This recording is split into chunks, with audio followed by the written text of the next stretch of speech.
Shalom Talmidim. How is everybody doing? Unfortunately, you are going to be denied the opportunity to see my face in this lecture. I know you can complain to the registrar. Maybe they'll even give you a bit of a refund. But in any case, no, I actually just need the real estate on the screen. As you can tell, we're going to be looking at some slides that take up quite a bit of space on the screen. So, all right. So the topic of this lecture, obviously, is the Aleph Bet. That's how we say in Hebrew, right? The Aleph. Whoops, sorry, typing still in Hebrew. The alphabet, right? We just say Aleph Bet, the first two letters of the Hebrew alphabet. So that's what we're covering today, and it seems like, whoa, you can do a whole lecture on the Aleph Bet. Yes, in fact, you can, and you'll see why. Really, this is meant to be a very practical lecture. And it's meant to kind of help you learn it more effectively because, and I've said this in the intro lecture, the hardest thing you will do in this class is to learn how to read, which is to say the Aleph Bet, how to read the Aleph Bet, and then the associated vowel system as well. It's different because it's difficult because it's different. That's all you need to know, is that it's difficult because it's different, and that as a result, you need to work extra hard at the beginning so that the rest of the class will go smoothly, because it's not like you're going to be able to just walk into class in week 2 or 3 and be able to pick it up and start reading the Hebrew words if you haven't practiced a lot the Aleph Bet. And so this is how you say Aleph Bet in Hebrew, and that's actually a good reminder that we read from right. Sorry, this weird highlighter. Let me do it this way. A good reminder that we read in Hebrew from right to left, whereas in English, right, we have left to right, Aleph Bet, and then here we have right to left, Aleph Bet. Now, it's fine if you can't read that in Hebrew. It's no big deal. That's part of the reason why we're here. But before let me get into the presentation, I want to draw your attention to YouTube, which can really be helpful when it comes to learning, not just to learning the Aleph Bet, but to learning Hebrew more generally. One of the most, as I've worked more on modern Hebrew, we're learning what we call a biblical or classical Hebrew. It's quite different from modern Hebrew, and so for me, as I was preparing for testing, one of the most important things that I found, one of the resources that I found for modern Hebrew was actually children's YouTube videos, or YouTube videos that are done primarily by Israelis, or for Israeli children, because there are different children's programs that are done for Israeli children now that can be really helpful for people who are transitioning from biblical Hebrew to modern Hebrew, which is significantly different. It's not like you pick up not like picking up the the book of Deuteronomy and you start speaking as Moses did in that book. So it's can't quite do that when you go to Israel. But in any case, don't underestimate the value of YouTube. Let me put it to you this way: the more you can hear Hebrew and the better you can pronounce Hebrew, the more effectively you will learn it. Because whenever you learn not just to read, but to sound out the words and to read them, you powerfully reinforce your learning of that language, rather than just learning to sort of read it on a page. If you learn to speak it, or even just to say the words and hear what they sound like, I guarantee it will help you in acquiring vocabulary and in developing your skills. Developing your skills as a Hebrew learner. So just keep that in mind. Now let's go into presentation mode. Here's the first thing. Let's just take a really quick look at this. We will return to this. We will return to this slide shortly. But these are the names of the Hebrew letters. So Aleph, and you'll notice this is from, you'll see from the website, from TorahKids.com. This is probably primarily for bar mitzvah kids or for kids who are learning how to read the Hebrew liturgy, but it also benefits us as well. And so we can just go through it one by one, just so have some sense of how you pronounce these letters. And just keep in mind that you will need to know, sort of what each letter is called, because that will be part of the quiz that you'll have at the end of the first week. So Aleph, It is silent. We'll worry about that later. Bet, that's what we call the Aleph Bet. Vet. Now, you'll notice here, the only difference between the bet and the vet is this little dot here that we'll call the dagesh, just a term you'll need to know. When you see this on the quiz, you will see it, you could see it either with the dagesh or without the dagesh, so you just need to be aware of what's going on there. And what the dagesh does is tell you that it's meant to be a harder sound, so bet as opposed to vet, and so this chart helps you nicely. Gimel, Dalet, Hey, Vav, Zayin, Chet. You need to, if some of you maybe have taken German or any number of other Northern European languages, you will have encountered this kind of guttural sound there. And Hebrew has it, Arabic has it, etc. So chet, tet, that's a T, that's the first. This is the first of the T sounds. We're going to encounter another T sound here in the taf or the tav, pronounced in different depending, but you'll see two T's. So tet, yud. So that's the Y sound in Hebrew, yud. Notice how the other reason I love this chart is because it underlines the sound that it's making. So tet makes a T sound. Yud makes Y, what we would say a Y sound. Kaf makes a kind of K sound. And then notice it also has a kind of guttural version to it. So kaf and chaf, and the difference just being whether it's a hard C or whether it's a CH, okay? Now, kaf is a little bit tricky because there are actually 3 forms. Okay, that's really tricky. Hebrew has a number of forms called, with the last word sofit. And that means something that comes at the end. So there are 3 forms of the word kaf. There is kaf with a dagesh in the middle. There is chaf, which has more of that guttural sound. And then there is chaf sofit. Chaf sofit, you will only ever see chaf sofit at the end of a word. I'll give you an example in just a few minutes, but we're just kind of doing the 30,000 foot view right now. We're sort of plowing through the Aleph Bet so that you kind of have some general sense of what's going on. Again, you need to be able to recognize all of these forms. You can't just forget about chaf sofit. If you do not know chaf sofit, you will not be able to read Hebrew effectively and some of its most important words. Lamed makes the L sound. Mem, obviously the M sound. Mem also has a sofit, so mem sofit. So mem sofit would only come again if there were a mem at the end of a word. So mem sofit. Nun, that's the N sound. Nun sofit. Okay, so it comes at the end of the word. Samech, thank the good Lord, there isn't a final verb. There's no samech sofit. Ayin, this one is silent. Okay, so we have these 2 silent letters now, Aleph and Ayin. Pei and Fe. Okay, so notice Pei and Fe are similar to Bet and Vet. Bet and Vet. Again, the only difference being that dagesh in the middle of the Pei or Fe. If you see the dagesh, then it's Pei. It's a P sound, like purple. If you see it without the dagesh, it's Fe, as in family. Right, this is basically how Hebrew would do the F sound. But you'll notice that the difference is kind of subtle, right? That little dot could easily be forgotten if you didn't, you could easily be overlooked because it is so small. And it also comes next to this tiny little intrusion into the letter. So pei, fe. And then pei also has a sofit form, right? Fe sofit. Right, so it's fe right here. Notice what happens basically with a lot of these sofit letters is that the, I guess you could call it the backbone of the letter, right? Like here, or noon, the backbone of the letter drops beneath the line. So it drops low. Same with chaf.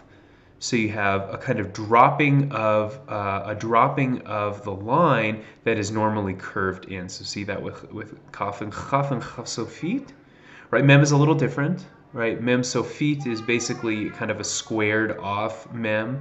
You lose these jots and tittles here at the top, and it becomes squared and actually closed off. But in the Sofit letters, in many of them, you have a dropping of the kind of the kind of backbone of the letter down beneath the line, or down beneath, you know, the base of other letters. So that's Fe Sofit. We have Tzadi, and this is a word, Tzadi, we have the TS. If we need to make a TS sound or a TZ type sound, we'll just put those letters together. We can put those together in English, but in Hebrew it's all one word, Tzadik. Tzadik and Tzadik Sofit. Sometimes this is also called Tzadeh. It's simply called Tzadeh. We'll call it Tzadik and Tzadik Sofit. Notice again, they have a similar head, but it's the tail that differs, right? Or the base of the letter. So we have the base of the letter falling beneath the line, and then in the Sofit form. Okay, then we have Kuf. Kuf, and that of course makes the Q sound. Just a second.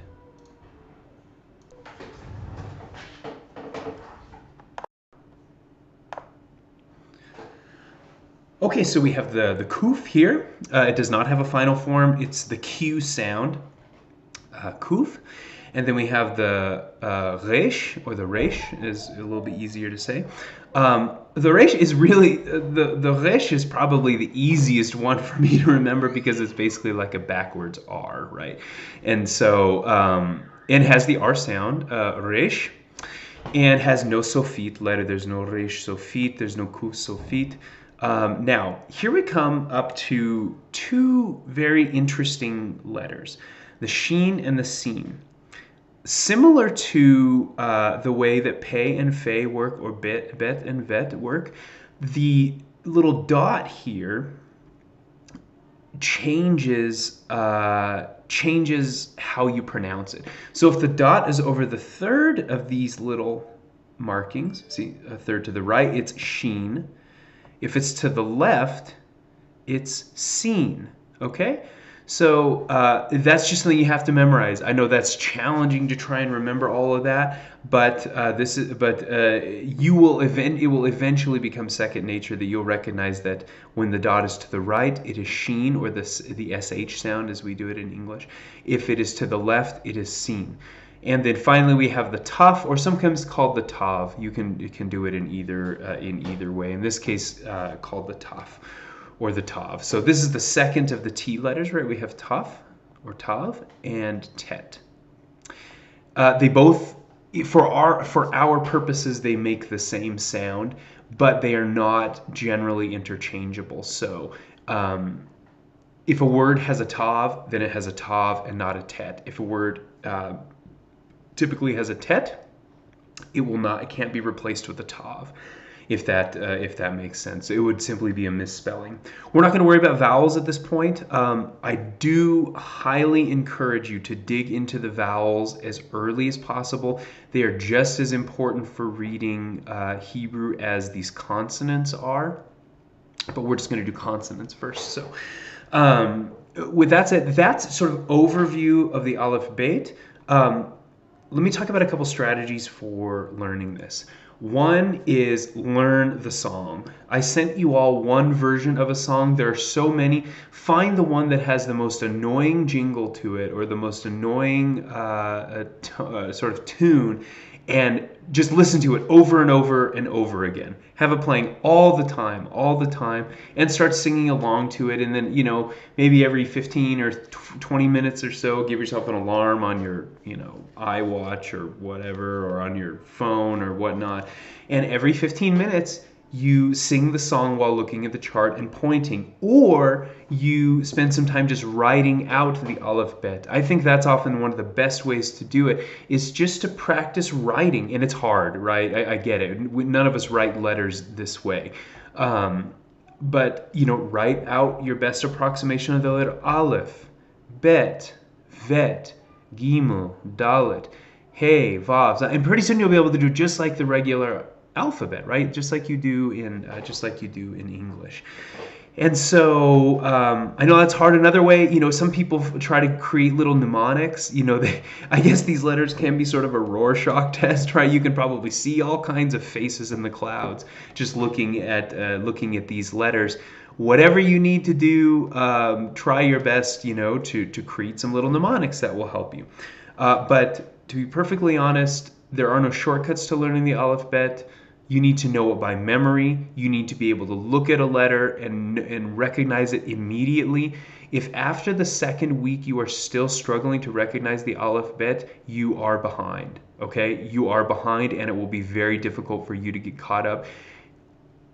The people who are in the best possible position in this class will have this memorized and be able to do it effectively in their sleep by the end of the first week. That's just it, okay? I know that's harsh, I know that's difficult, but it's the truth. I've taught this a lot. I've learned a lot of languages, and some of which had different alphabets, and this is one of the most important things. Do not get behind. Do not see this first week as a freebie. If you get behind this first week, you will struggle to keep up.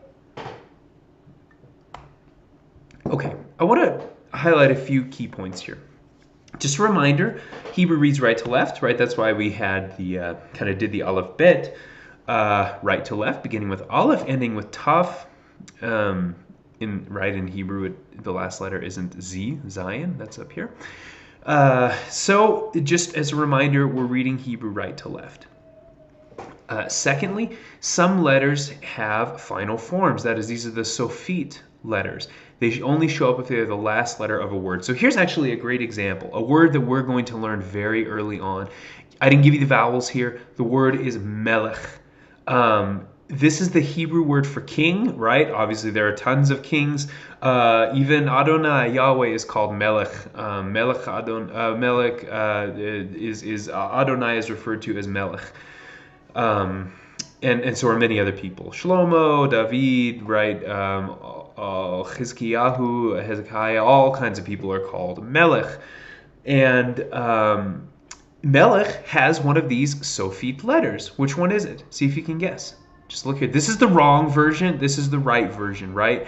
What is it? What is this Sofit letter? Let's go back. It is Chaf Sofit, right? So we'll pronounce this as Melech, reading right to left. See if you can recognize these other letters. What's this first one? Mem, so it makes the M sound. Lamed, so it makes the L sound. And Chaf Sofit, so Melech. And it has, again, we're not worried about vowels right now, but it has this vowel called Segol. Okay, Segol. Melech. So now, which one is the incorrect term?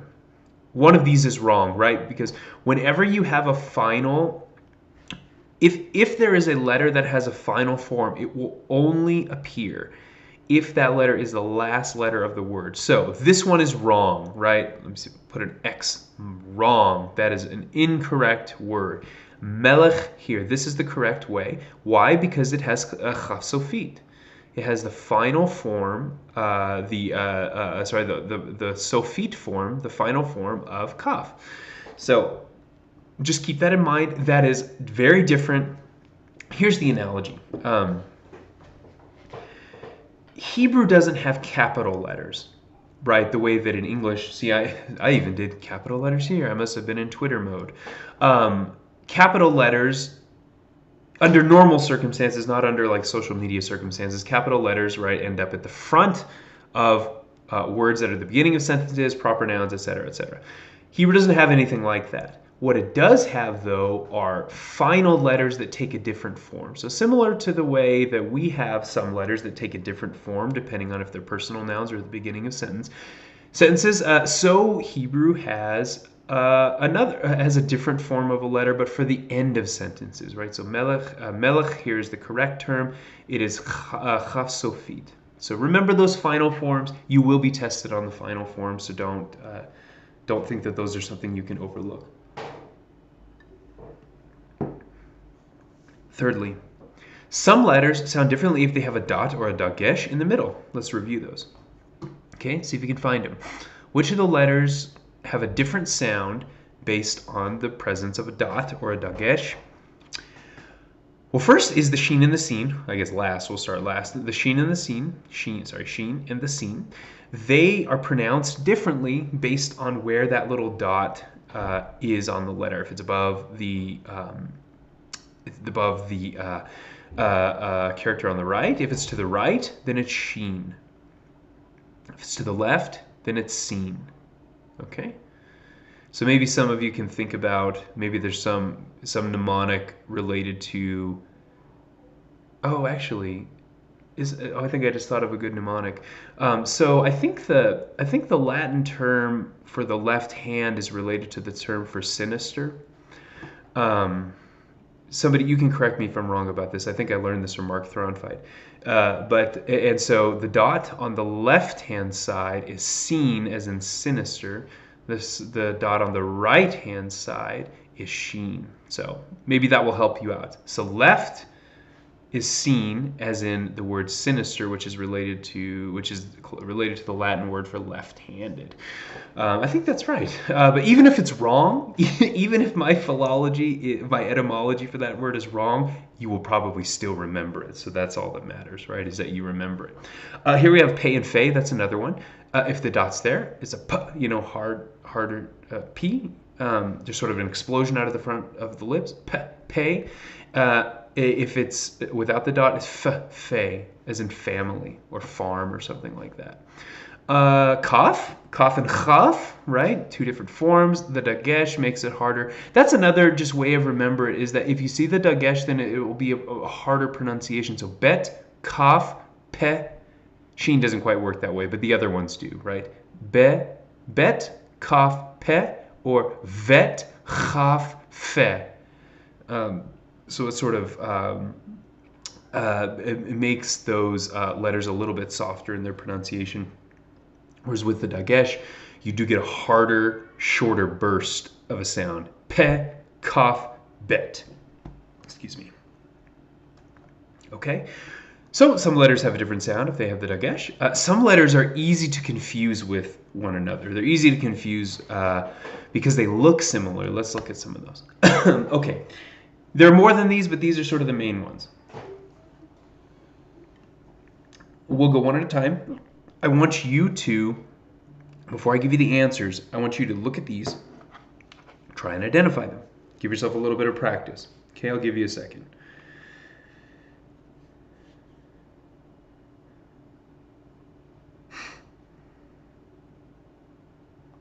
All right, so this first one, the letter here to the right is Gimel, and the second one is Dalet. Now, they're easy to confuse with one another because they both have this little head area, right? And then the backs of them sort of go down, but the difference is really the way that the base splits into a Y here for the Gimel. And then the Dalet does not, it just comes effectively straight down. But, looking through those, they're very easy to confuse. Bet or vet looks similar to pay or fey.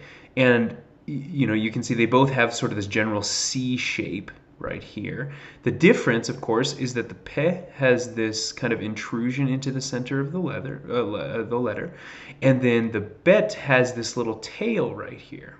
So that's a little bit different, but if you're trying to read too quickly, you can very easily confuse them.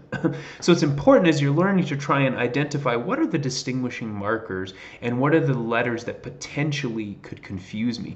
Now this kind of stuff, this isn't just a problem for first-year Hebrew students. This can also be a problem for scholars who are looking at ancient manuscripts that haven't been preserved that well. So you think about like the Dead Sea Scrolls. There are many instances in the Dead Sea Scrolls when letters may become confused, or when it may be unclear whether a thing is one letter or another. And so you can see how that would easily happen, not just the bet and pay, but also bet and kaf. See, look at that. Or even kaf and pay. This is chaf because it doesn't have the dagesh, and this is fe, really, because it doesn't have the dagesh either. But you'll notice how similar those are. Chaf lacks this little piece right here that moves in toward the letter. and it also lacks the little tail of the bait. But if that tail were not on the bait, then it would basically be a chaf. They both have the little tail here at the top. It's almost like a pompadour, right? Like a sweet haircut that like Billy Joel would wear or something like that. Anyways, but you see how similar those are, right?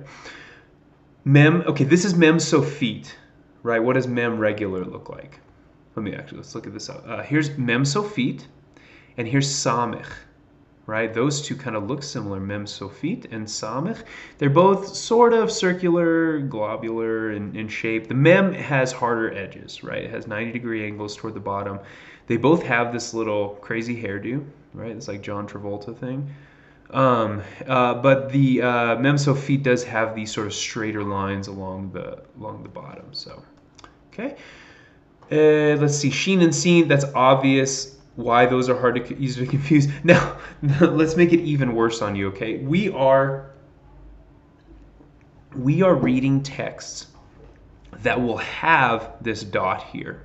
Okay, if we opened up Haaretz, which is like the modern day, it's like the New York Times of Israel, sort of, it's high quality news, leans a bit to the left, that kind of thing.